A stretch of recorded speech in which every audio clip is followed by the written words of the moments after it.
이 아침에 함께 부를 찬송은 찬송가 28장 함께 찬양하겠습니다.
어제 우리가 함께 살펴보았던 창세기의 본문에서 야곱이 다시 되찾은 아들 요셉과 그의 두 아들들을 불러다 놓고 자기 손자들을 축복했다면, 오늘의 이 말씀에서 야곱은 자신의 12 아들들을 모두 불러서 그들에게 자신의 마지막 말을 전하는 장면이 오늘 본문의 장면이라고 하겠습니다.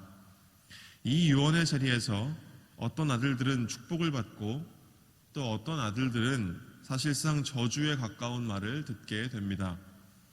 아들들에 대한 야곱의 말은 훗날 아들들의 후손들로 이루어진 이스라엘 나라 12지파의 미래에 대한 예언의 말씀이 되었습니다.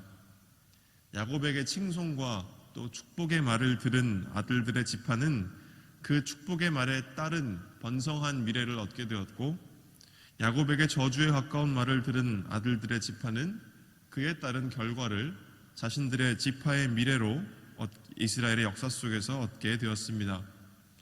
무엇보다 우리가 유념해야 하는 것은 각 지파의 미래에 대한 예언이라고도 생각할 수 있는 야곱의 12 아들들을 향한 이 유언은 야곱의 생전에 아버지의 앞에서 아들들이 살았던 삶의 모습에 따라 주어진 결과라고 하는 것을 우리는 살펴보아야 한다는 것입니다.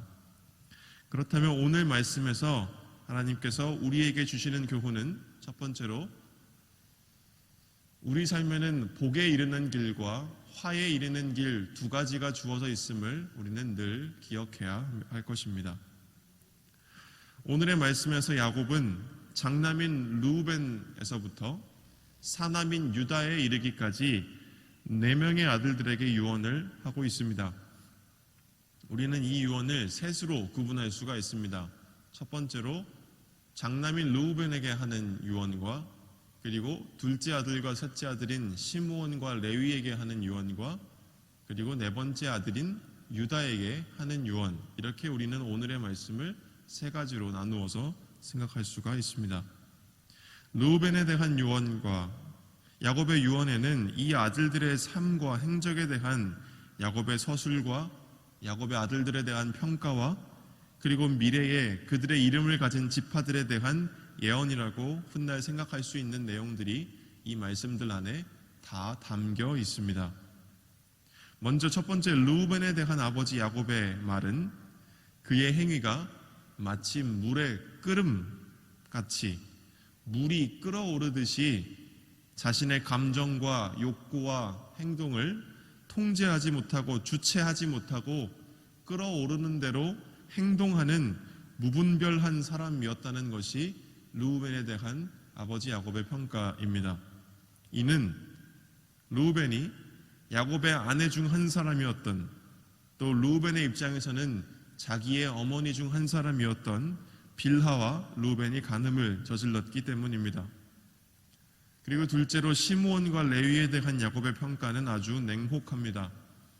야곱에 따르면 그들은 폭력적인 사람들, 분노와 혈기를 따라 생명을 해하는 잔혹한 사람들이었다는 것이었으니, 이는 그들의 자매인 디나가 세겜 사람들에게 모욕을 당했을 때에 그들의 일가를 시므온과 레위가 멸절시켰던 그 과거를 두고 한 말입니다.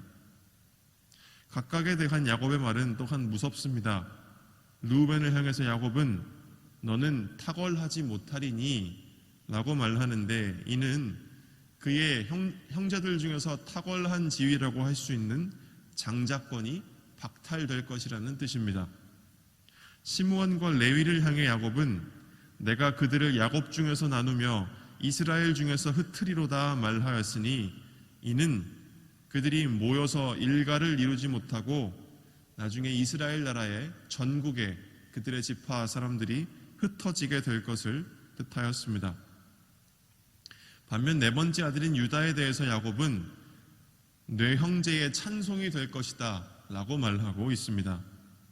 그에 대한 야곱의 말은 그의 후손들에게서, 유다의 후손들에게서 이스라엘을 다스릴 지도자와 통치자가 나올 것을 예고합니다. 홀이 유다를 떠나지 아니하며 통치자의 지팡이가 그 발 사이에서 떠나지 아니하기를 실로가 오시기까지 이르리니 그에게 모든 백성이 복종하리로다.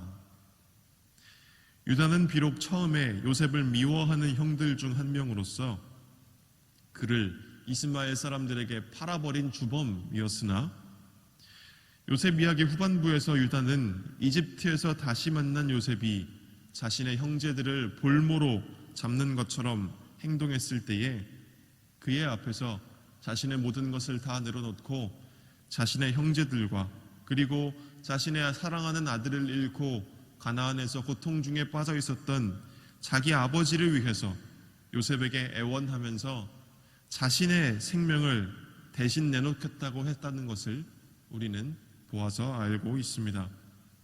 이러한 행위로 인함인지 야곱은 유다를 축복하고 장자 르우벤은 장자의 권리를 박탈당한 반면에 유다에게서는 그 후손에게서 통치자가 나올 것이다 라고 말을 하고 있는 것입니다. 이렇듯 아들들을 향한 야곱의 유언은 전혀 다른 결을 그 아들들에 따라서 지니고 있습니다.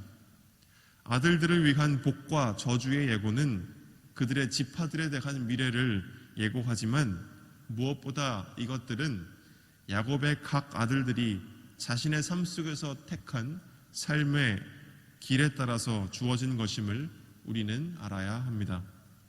이처럼 우리의 삶 속에서도 언제나 복에 이르는 길과 화에 이르는 길이 놓여 있습니다. 언제나 우리 앞에는 두 가지 길이 놓여 있는 것입니다. 하나님을 따라 선을 행하는 것은 복으로, 하나님을 등지고 인간의 욕망에 따르는 악한 길을 택하는 것은 화로 이어질 것입니다. 우리는 이것을 기억하며 언제나 하나님 앞에 서서 복에 이르는 길 걷기를 택해야 할 것입니다. 두 번째로 오늘 본문에서 우리에게 주시는 교훈은 무엇입니까? 그것은 우리의 일상이 모여서 우리 삶의 모습을 이룬다는 것을 유념하며 우리는 하나님 앞에서 스스로를 늘 성찰해야 합니다. 르우벤은 쇠락하고 시므온과 레위는 약소한 이들이 되며 유다는 가장 큰 지파를 이루게 될 것입니다. 르우벤과 시므온과 레위가 특히 더 악하였거나 유다가 특히 더 선하였거나 했을지는 모르겠으나 분명한 것은 그들의 일상에서 그들이 선택했던 행동 하나하나가 모여서 그들의 삶의 길을 이루었고 그것은 그들과 그들 자손의 쇠락 또는 부흥으로까지 이어졌다는 것입니다. 우리 또한 우리의 일상이 모여서 우리의 삶의 모습을 이룬다는 것을 기억해야 합니다. 우리에게 주어진 순간 하나하나는 마치 점처럼 동떨어져 있는 것이지만 그 순간순간에 내가 선택한 행동들이 쌓이고 쌓이면 점들이 모여서 선이 되듯이 우리의 순간순간이 모여서 우리의 삶의 길이 되고 그 길은 어느 한 방향으로 이어지게 마련입니다. 이것을 유념하면서 우리는 하나님 앞에 서 있어야 합니다. 하나님 앞에서 그분이 보여주시는 길에 비추어서 나의 삶의 길이 오늘 어디로 향하고 있는가를 돌아보아야 할 것입니다. 하나님의 길로 걷기 위하여서 내가 지금 선택해야 하는 것이 무엇인지 우리는 살펴야 할 것입니다. 하나님 앞에서 우리는 늘 스스로를 성찰해야만 합니다. 오늘 하루 하나님 앞에서 나를 돌아보며 바른 길 걷기를 택하시는 은총이 있으시기를 주님의 이름으로 기원합니다. 아멘. 함께 기도하겠습니다. 하나님, 오늘 우리에게 이 주님의 말씀을 허락하여 주심을 감사드립니다. 하나님, 우리의 삶에는 언제나 복에 이르는 길과 화에 이르는 길 두 가지 길이 우리의 삶의 매 순간에 놓여 있음을 우리가 기억하게 하여 주옵시고 우리가 그 두 가지 길 위에서 선택을 해 나갈 때에 언제나 하나님의 뜻을 쫓아서 하나님의 뜻을 따르는 길 걷기를 우리가 선택할 수 있도록 우리에게 지혜와 능력과 용기와 힘과 담대함과 평안을 허락하여 주시옵소서. 하나님, 이 곤고한 시절에 우리가 오늘 하루를 살아갈 때에 주님, 우리를 불쌍히 여겨주셔서 우리의 각 삶의 자리에서 우리에게 필요한 것들을 주님 공급하여 주옵시고 우리에게 베풀어지는 삶의 은총을 따라서 매 순간순간을 하나님을 의지하며 힘을 내어 살아갈 수 있도록 주님 우리를 돌보아 주시옵소서. 예수님의 이름으로 기도드립니다. 아멘.